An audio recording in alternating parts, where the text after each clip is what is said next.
हम बर्दाश्त नहीं करेंगे, छोड़ेंगे नहीं।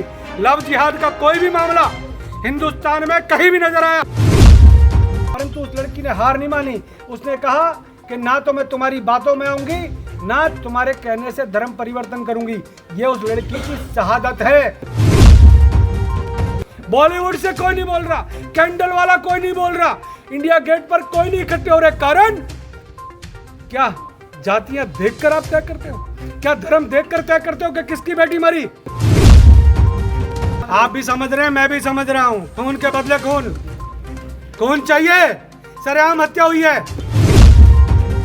आरोपी को लेकर कहा जा रहा है कि कांग्रेस से कनेक्शन है। कौन कह रहा है? हमको ये बताइए, और क्या कनेक्शन, और किस कांग्रेसी ने उसको बचाने की कोशिश की, मुझे ये बता दीजिए।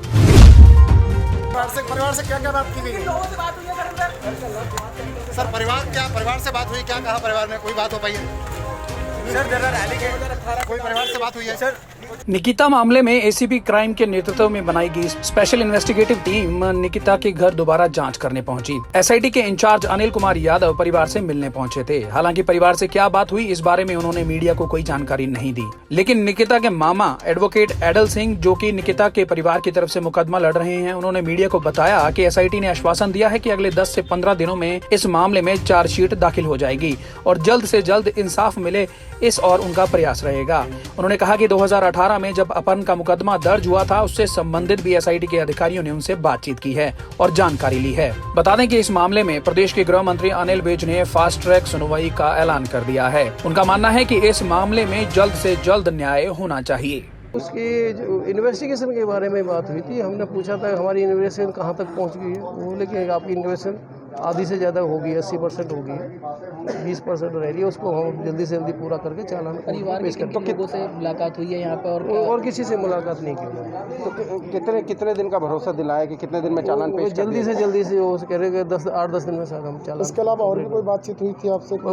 यही हुआ था, हमने ये कहा था कि कोई ऑरल एविडेंस है या कोई डॉक्यूमेंट्री एविडेंस वो रहना जाए, छूट ना जाए इन्वेस्टिगेशन। क्या कुछ और लोग भी शामिल हो सकते हैं इसमें? कहीं पीछे कहीं जांच में कुछ और लोग भी शामिल? वो जांच का विषय तो उनके, अगर किसी की कोई स्टेटमेंट, डिस्क्लोज स्टेटमेंट किसी मुलजिम की आती है तो उनको पास होगी, उनको पता होगी। आपसे कोई बात करी उन्होंने इस बारे में? मेरे कोई बात परिवार की तरफ से कोई एक्सटर्नल एविडेंस भी दिया गया है? एविडेंस जो मौके के गवाह उनमें से सब बनाई जाएंगे। पिछली बार कुछ मोबाइल जो यहाँ से ले गई थी एसआईटी, या अब इस बार भी कोई ऐसे पेपर नहीं या कुछ? ना, यहाँ से कुछ अब इस टाइम कुछ नहीं लेंगे। 2018 से शुरू कर रहे हैं जांच, क्योंकि गृहमंत्री ने कहा है कि 2018 से जांच। हाँ, उसके लिए वो कर सकते हैं। हमने एप्सन भी मूव कर दी है उसमें।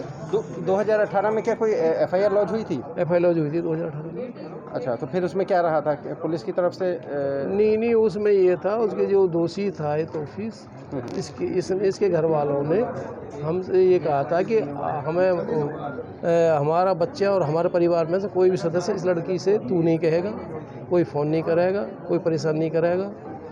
और उसी बेस पे दोनों समाज के कुछ आदमी बैठ के, तो इसलिए हमारे रिश्तेदारों ने ये फैसला कर लिया। उस दौरान क्या इसकी गिरफ्तारी हुई थी तौसीफ की? ना, गिरफ्तारी नहीं हुई थी। वो जब कंप्रोमाइज़ हो गए ना, फिर कंप्रोमाइज़ को हमने उनके विश्वास पे वो हमने एफिडेविट वगैरह दे दिए। अपहरण किया हुआ जब हुआ ये सब, तो इसको बरामदगी कहाँ से हुई बच्ची की? बरामद तो पुलिस रही, मेरे पता नहीं कहाँ से 2 घंटे बाद ही रिकवर कर लिया था। अब एसआईटी की टीम जो है जिस तरीके से जांच कर रही, तो आप कितने संतुष्ट हैं इससे? देखो, अभी तो होगी, और जब हम सामने आएगी और देख के बताएंगे। तो अब एसआईटी जो आई है, इन्होंने बोला है कि 2018 का जो मुकदमा था उसे रीओपन कर रहे हैं हम। हमने एप्सन मूव कर दिया। अब इन्वेस्टिगेशन करना ना करना पुलिस का है। जो कि गृहमंत्री ने भी इस बारे में बोला है कि 2018 वाले 18 से होगी जाँच जो है। हमने उसकी एप्सन दे दी, जो हमने एफआईआर दर्ज कराई थी, उसके लिए हमने एप्सन मूव कर दी है नितिका के फादर से, कि भाई जो हमने एक मुकदमा जो अपहरण का दर्ज करवाया था, वो राजनीतिक दबाव के, सामाजिक दबाव से, और इन्होंने जो हमें आश्वासन दिया था कि इनके पूरे परिवार ने और दोषी ने कि भाई हम आज के बाद इस लड़की से कोई बदतमीजी नहीं कराएगा, कोई इसके सामने नहीं आएगा, कोई फ़ोन नहीं कराएगा, उस विश्वास पे हमने इनको शपथ पत्र देके वो एफआईआर में कंप्रोमाइज़ कर लिया। परिवार अब उसको रीओपन कराने के लिए हमने एप्लीकेशन पुलिस को, डीसीपी बल्लभगढ़ को दे दिए। एसआईटी के जो कर्मचारी हैं उनके पास जो जावेद है आरोपी पक्ष का, तौसीफ का चाचा, उसके फ़ोन आ रहे थे, तो क्या इसको लेके भी एसआईटी प्रमुख ना, एसआईटी जिसके पास फ़ोन है तो वो इसमें नहीं, वो बाहर हो गया एसआईटी? मतलब ऐसा दबाव बनाने की कोशिश की जाती है एसआईटी? फ़ोन आया था, उसको बाहर कर दिया।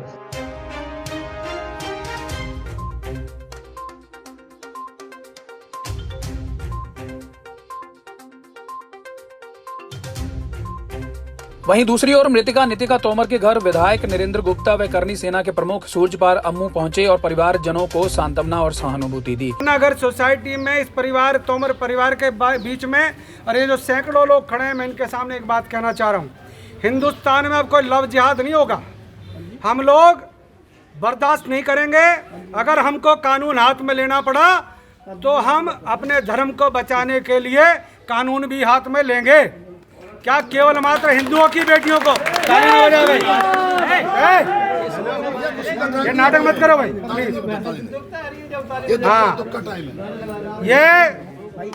ये बच्ची इधर उधर भागती रही। वो हरामजादे उस बच्ची को किडनैप करने के लिए जिस प्रकार की हरकतें सीसीटीवी कैमरे में नजर आई, क्या ये वही कांग्रेस का समर्थित परिवार है? आज राहुल गांधी सोनिया गांधी के विषय में ज्यादा बात नहीं करना चाहता, परंतु जिस परिवार का हरियाणा में गृह मंत्री रहा हो, वित्त मंत्री रहा हो, आज उस परिवार को शर्म नहीं है? उस बेटी को 2018 से लगातार परेशान किया जा रहा है, परिवार के ऊपर दबाव डाला जा रहा है। भाई मारेंगे और जिसके हाथ में लगा वो ही मारेगा। हम लोग कब तक अपनी बेटियों को इस प्रकार से लव जिहाद के लिए उनकी कुर्बानियां देते रहेंगे?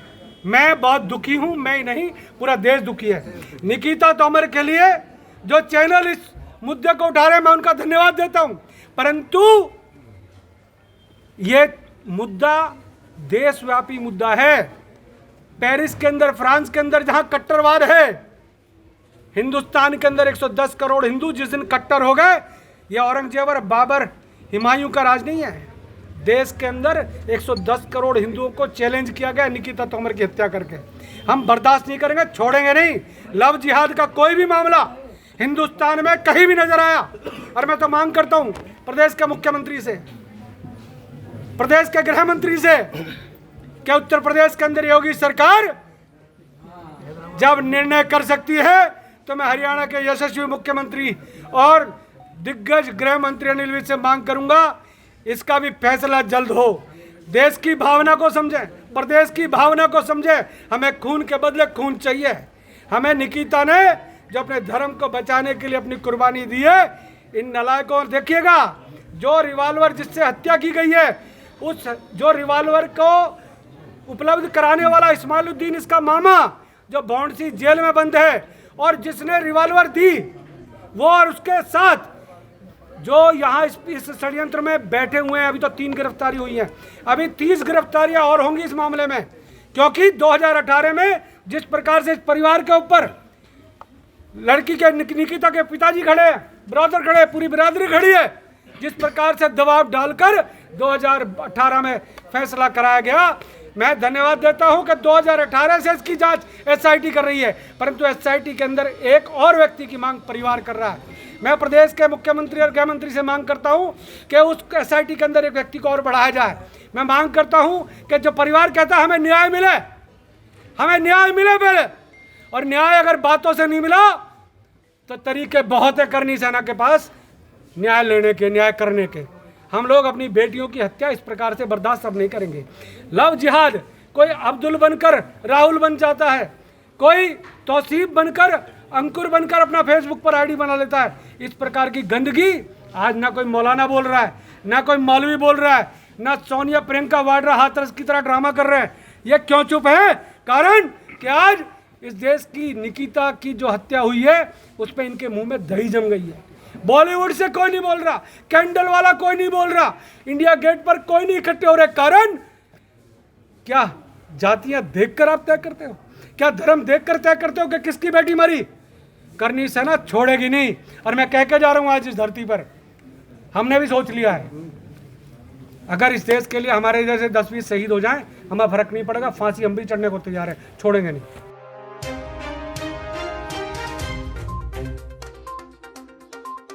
इसके अलावा प्रदेश कांग्रेस अध्यक्षा कुमारी सैलजा भी पीड़िता के घर पहुंची। उन्होंने भी जल्द न्याय की मांग की। आपने देखा किस तरह से कानून व्यवस्था की धज्जियां उड़ रही हैं। जहां आप देखो, यहाँ हमारी एक बेटी को दिन दहाड़े कोई ऐसे, जो सारी दुनिया ने देखा, वो फुटेज सारी दुनिया ने देखा, सबका दिल दहल गया। कोई ऐसे सरेआम ऐसे करके चला जाए और उससे कोई खौफ नहीं है, किसी चीज़ का डर नहीं कि आगे उसके साथ भी उसको पकड़ा जाएगा या उसके साथ भी कुछ होगा, कानून अपना काम करेगी, किसी तरह का डर नहीं। थोड़ी दूर मुझे बताया गया कि यहाँ पर एक और इंसिडेंट भी हुआ, गोलियां चली कोई होम गार्ड के। तो ये क्या बना हुआ है? और फिर पानीपत में आपने देखा कैसे एसिड अटैक हुआ। हर जगह हर रोज़ हम कोई मीडिया देखें, कहीं देखें, अखबार उठाकर सबसे ज़्यादा यही खबर मिलती है। कोई डर नहीं है, कोई कानून व्यवस्था नहीं है। एक डर होता है कि सख्त प्रशासन है, सख्त शासन है। यहाँ ना शासन है ना प्रशासन है, ये कुछ शासन है। उसकी मिसाल आपने देखी है। एक बेटी, साधारण परिवार है और भाई बहन रातों रात 2-2 बजे तक पढ़कर तैयारी किया करते थे। बेटी के लिए भाई और माँ दोनों कॉलेज में लेने जाते थे, छोड़ के आते थे। इससे ज़्यादा कोई बेटी के लिए क्या करेगा? बेटी को बचा रहे हैं, बेटी को पढ़ा रहे हैं। कैसे बेटियां आगे बढ़ेंगी अगर ऐसे सरेआम होगा? तो ये सरकार को इस बारे में देखना है, सोचना है और लोगों का विश्वास उनको जीतना है। लेकिन उस चीज़ में, हर एक चीज़ में 1 साल इनका बीता है, 1 साल हो गया सरकार बने। आप देख रहे हैं, बाकी बिंदुओं पर मैं आज नहीं जाऊंगी, लेकिन आज जो जिस लिए हम यहाँ पर आए हैं, परिवार के साथ उनके शोक को बांटने के लिए हम आए हैं। तरह तरह की गलत बातें फैलाई जा रही हैं। हम कहते हैं कि कोई नहीं दे देंगे। प्रशासन को, शासन को जवाब देना होगा। जिस तरह के एजुकेशनल इंस्टीट्यूशंस हैं वहाँ पर सख्ती होनी चाहिए। ये पहले भी कहा गया है, वहाँ पर पुलिस का बंदोबस्त होना चाहिए हर जगह। वरना बेटियाँ सुरक्षित कैसे रहेंगी? क्राइम इसी तरह से बढ़ता जाएगा। और हमारी ये बेटी जिसका एक प्रॉमिसिंग फ्यूचर था, आज वो लॉ एकदम खत्म हो गई है। इस घर से आरोपी को लेके कहा जा रहा है कि कांग्रेस से कनेक्शन है। कौन कह रहा है? हमको ये बताइए। और क्या कनेक्शन और किस कांग्रेसी ने उसको बचाने की कोशिश की? मुझे ये बता दीजिए। भारतीय जनता पार्टी लगातार कह रही है, वो कह रही है अपनी नाकामियां छिपाने के लिए। आप हमें बताइए, पहले प्रूव कीजिए। आप बजाय इस जो ये क्राइम हुआ है उसमें सख्ती करने की बजाय आप उंगलियां कहाँ उठा रहे हैं? तो फिर आपका शासन क्या कर रहे हैं यहाँ? कभी किसी का इस तरह से ना कोई धर्म है, ना कोई जाति है, ना कोई पार्टी है। कोई पार्टी, अगर कोई कनेक्शन पाया जाता है कहीं किसी तरह से जांच किस में, तरह का कनेक्शन? बीजेपी बताओ तो सही। आज तक सरकार जिसकी है वो बता दें कि कांग्रेस की ओर से किसी ने इसमें ढील बरतने के लिए कहा है क्या? बता दो। आज तक आपको यही नहीं पता चला। अगर ऐसी बात कुछ होती तो ये सबसे पहले बताते। कैसे कांग्रेस का किसी क्राइम के साथ किसी कांग्रेसी का कैसे कनेक्शन हो सकता है? ये क्राइम है। बात की है क्यों हुआ है? क्योंकि यहाँ पर सरेआम आप देखते हैं, चाहे यूपी की बात ले लीजिए, बड़े से बड़े लोग निकल जाते हैं। लोगों को इससे एक वातावरण इतना दूषित हो गया है, ऐसा वातावरण फैल गया है कि कोई भी जो क्रिमिनल माइंडेड है वो ये सोच सकता है कि हम कुछ भी क्राइम करेंगे और हम निकल जाएंगे। वातावरण ऐसा है। बल्लभगढ़ से राजेंद्र दहिया की रिपोर्ट।